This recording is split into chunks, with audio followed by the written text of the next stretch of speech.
ago, I heard James Twyman. Do you know who James Twyman is? The Peace Troubadour. He was singing at Unity North. And James is a vocalist who has performed peace concerts around the world. Saddam Hussein even invited James to Iraq to perform a second peace concert. Now, it wasn't mean that James agreed with Saddam Hussein by any means, but he showed up. He was trying to find a way to heal the division that we could see coming, and the pain that would bring on, the war consciousness that was there. What James said is, together we are called to recognize that there's a force more powerful than our military weapons. It is the force of prayer, and I believe that it is the most powerful force in the universe. James is a man who lives fearlessly to bring about peace. He's gone into Ireland, he's gone into any place where war is seemed imminent, and has done his peace concerts. He may not have succeeded, but he tried. He lived by what he believed. He lived in a way, and still lives in a way, to bring peace out wherever he can, in any community. And so I admire this man who has tackled one of the most difficult assignments on the planet to bring about peace. We all have a choice on how we approach our lives.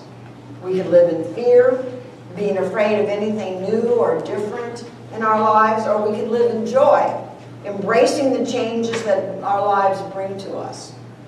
One of the main indicators of living in fear is when we begin to blame other people for what's happening in our lives. Now, I know nobody here has ever done that, right? I'm talking about all the people we know that do that. We're far beyond that. We're evolving beyond that. But let's just talk about the blame game for a few minutes here. Whether we blame other people or we blame ourselves, it makes no difference. What gets us into fear is our expectations. We expect ourselves to do something, or we expect someone else to do something, and when it doesn't happen, we need someone to blame. The problem with blame is that it gets us stuck. It limits us and reduces us to be powerless because it is their fault, whoever they are.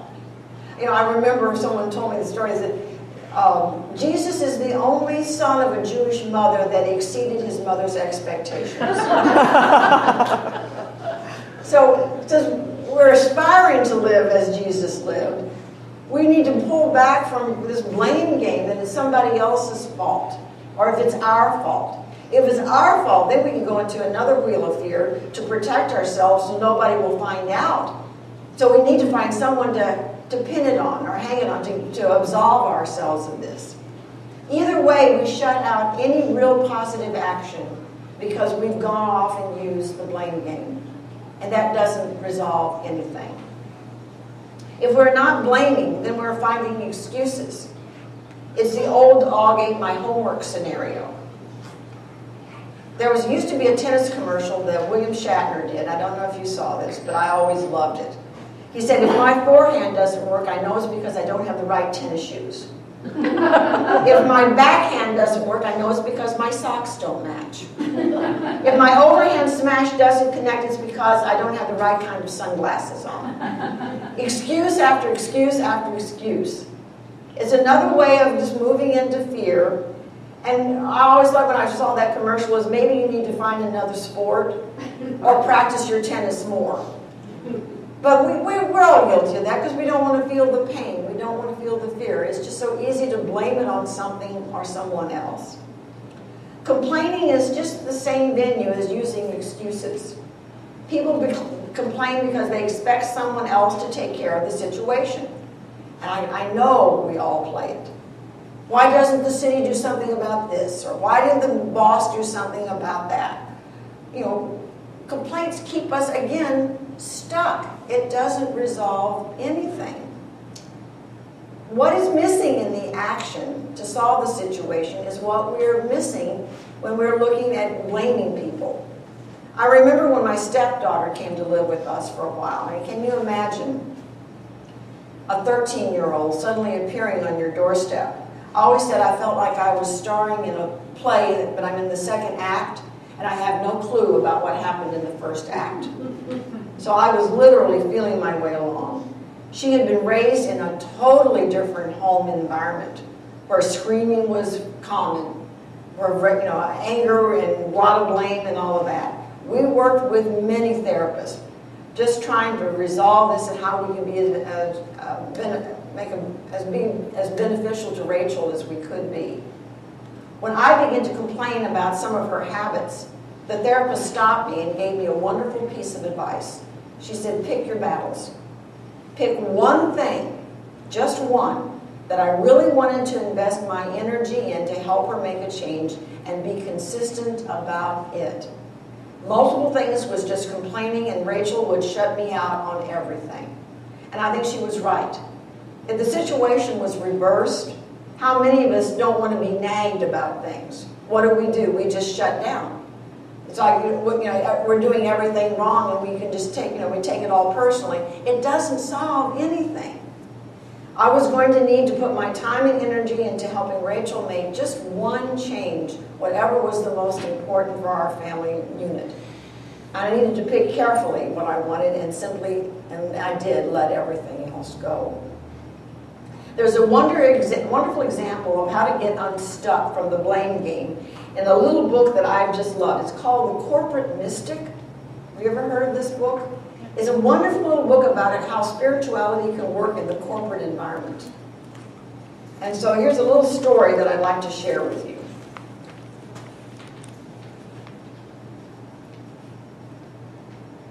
Ron Bynum was the leader of a training organization that used a former summer camp as one of its facilities. One night he was reading at home when his phone rang with dramatically bad news. One of the buildings at his training center had caught fire and burned down quickly. Someone had left a towel near a heater in a dormitory where the staff lived. The old wooden building had gone up in flames like a bundle of kindling. When he got to the center, the staff of nearly 100 was in an uproar. Everyone, even the site manager, was in a tumult of blame and self-recrimination. Our mystic called a meeting in the main hall and took the stage. His words went like this: I want to raise the question of who is responsible for this situation. He paused as the group went into an uproar of finger-pointing. He waited for it to die down. The answer is very clear to me, he said. I'm responsible. Dead silence filled the room. Wait a minute, someone said. You weren't even here. How could you be responsible? I'm responsible because I'm claiming responsibility. That's all that really matters. If you're looking for details, I've been in that dormitory a dozen times this summer, and I could have noticed that the towel rack was too close to the heater, but I didn't. So that's one reason I'm responsible. But the details are irrelevant. How about if we all take responsibility rather than blaming ourselves or somebody else? Let's find out what needs to be done. The atmosphere in the room shifted in a second. Blame and recrimination stopped cold. The conversation turned to solutions. By stepping into responsibility, he got everyone headed into a productive direction. What more could be asked of a leader? In order to blame someone else, we need to have an expectation of that person, what they should have done. What I find it so interesting is that we have all these expectations, but the other people don't know about it. Yeah. Because it all resides, that's what Wayne Dyer was saying, it all resides in us. It's not that somebody else should do it differently. It's that we need to look at what our expectation is around the situation. I still remember years ago at Unity North, I had this woman come up to me after service in absolute tears. She was just crying. She said, my husband blames me for everything. Whatever I did, everything goes wrong in his life, I'm to blame. And I let her just vent for a little while, and I said, okay, so why don't you do this? Why don't you claim responsibility for that? You're doggone right. I'm responsible for what went wrong in your life. I made you late because you didn't take a shower in time and you didn't get up in the morning early enough. I'm the one that made you forget to get gas in your car so you were late to the meeting. I'm the one totally responsible for your life, and I'm totally in charge of you, and guess what I'm going to do to you tomorrow? She stopped crying and she looked at me and she said, I'm going to go out and kick some spiritual butt. I always remember that, is that, you know, sometimes it's just stepping into our power. It's just if someone wants to blame us and say, I've got all this power over you, if you want to give it to me, I'll take it. Yeah. And just gets us completely off of playing this cycle of blame. It's not that people should do things differently. It's changing our expectations of ourselves and of them. How many of us actually meet our own expectations? I don't see one single hand going up. I know, okay. If we can't meet our own expectations and we know what they are, how can anybody else? So this is a way to, let's change our thinking so how we can compute it differently so we're not at this unhealthy attitude of blaming somebody else for not meeting something that we're not even clear on ourselves. So I have a suggestion for you. The next time you have a complaint or find yourself making excuses for yourself, ask yourself this question. In this situation, whatever it may be, what exactly is missing that you would like to have seen happen? What is the piece that was missing? In other words, if you're upset, what expectation is needed in the situation that would make it better for you? And then communicate it. If you're not communicating it, then you're missing the important part of it. It could be you want your boss to let you know exactly, you know, what the end result is in an assignment. Or it could be an employee needing more information about what to do in a job. Or it could just be, if you needed me to do this, can you make a list so I'll know that I need to get this done today? Just make sure you communicate. And that's the missing piece when we're going into blame and we have these hidden expectations. We rarely communicate them. Even if the other person is not able to give you what you need, at least you are clear in what your needs are. You may be just surprised to find out that by your asking for what you need, you can make the situation better for others. Because sometimes other people have expectations of us and they don't communicate them either, especially in the business world. So make sure you ask enough questions so you are totally clear. The problem with expectations are that so often they simply don't happen. Expectations are what you think ought to happen as a result of what you do or say or plan. It's when we shift from expectation to an intention, we move from fear to freedom. Intentions are our approach to life based on our essential nature and our wholeness. The nice thing about intentions is that our intentions align with who we truly are. Intention is living our lives with purpose. It's even telling the boss, I really want to do this assignment well. I have some questions that will help give me some clarity. Do you have a few moments? Getting that communication piece, you know, and just making sure that you're clear on the intention for whatever it is you're about to do. With intentions, we erase the should from our vocabulary. It is the process that becomes important, not necessarily the outcome. The goal becomes a secondary part of the process. It is moving through the process in alignment with who we are that makes fearless living possible. And I think of James Twyman. Is peace possible? It possibly could. And he was going to do everything he personally could do. If it didn't work out, at least he felt his intentions were clear and that he lived them and he acted on them. Think of this statement. I've got two statements, and think of the difference between the two. The first one, I have failed 3 times. The second statement, I am a failure. Which one has intention behind it? The first one. There's also an opportunity to move beyond that. What was it? How many ways did they inventing the light bulb? They found 100 ways or 1,000 ways for it not to work until they finally found the one that did. But if you adopt the other one, making it personal, and because there were failures that happened, To think that you're a failure shuts you down. So it's shifting again to that intention. What is my intention here? James Twyman's intention was peace.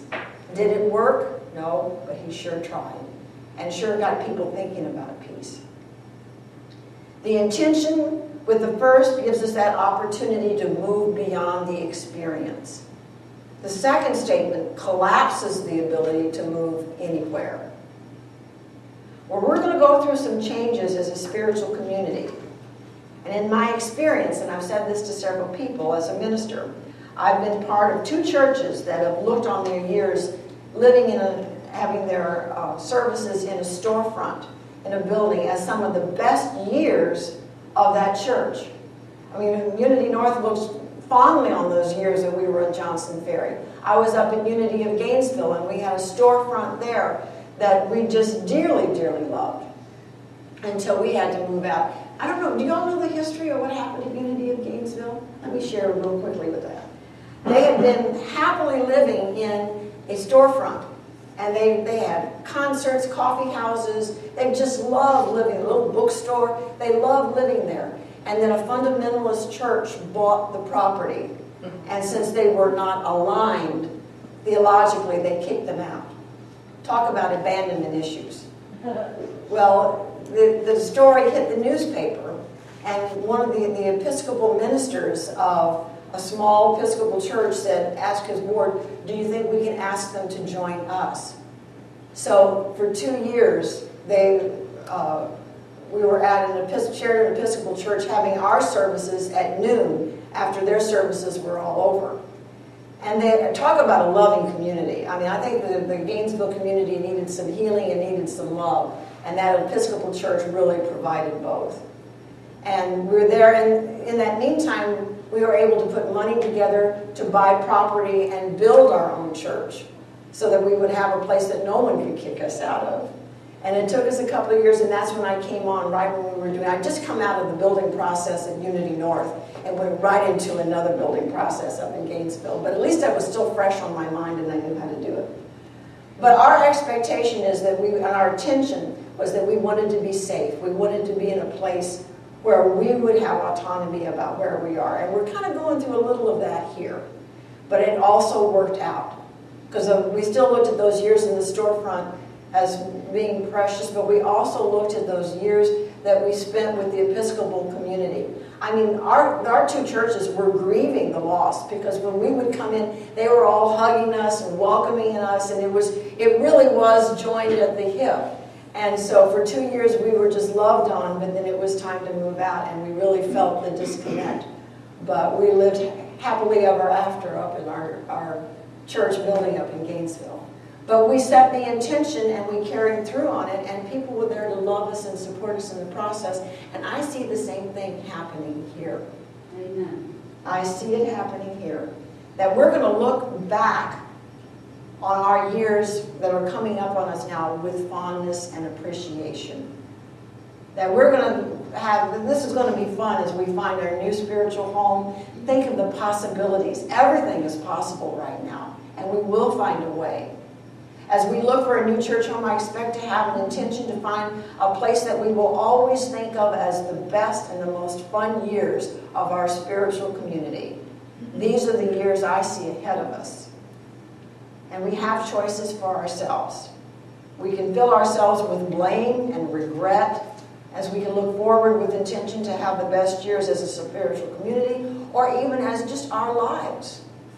What is our intention for our lives? It can be aligned with an expectation that we can achieve for ourselves, an intention that we can be healthy and whole and happy. Here, 2 years ago, I was at stage 4 cancer with hospice visiting me, and I heard one person say, you know, there's a treatment for this. And I thought, well, let's not die before at least we've treated the cancer. And here I am 2 years later doing pretty well. So you just have to say that. It really, when the hospice came in, I just really thought, really? I know I'm sick, but am I that sick? I guess I just hadn't accepted the idea that I was going to leave, and so I didn't. Well done. Thank you. And we have an expectation and an intention for this spiritual community. We don't need to be extraordinary, but we do know that we have something to offer the world. And we're finding, as Marina was sharing, that people are looking for exactly who we are. We just need to be who we are wherever we go. And to quote Judy T, don't you just love being us? And I know I do. Let's go into meditation.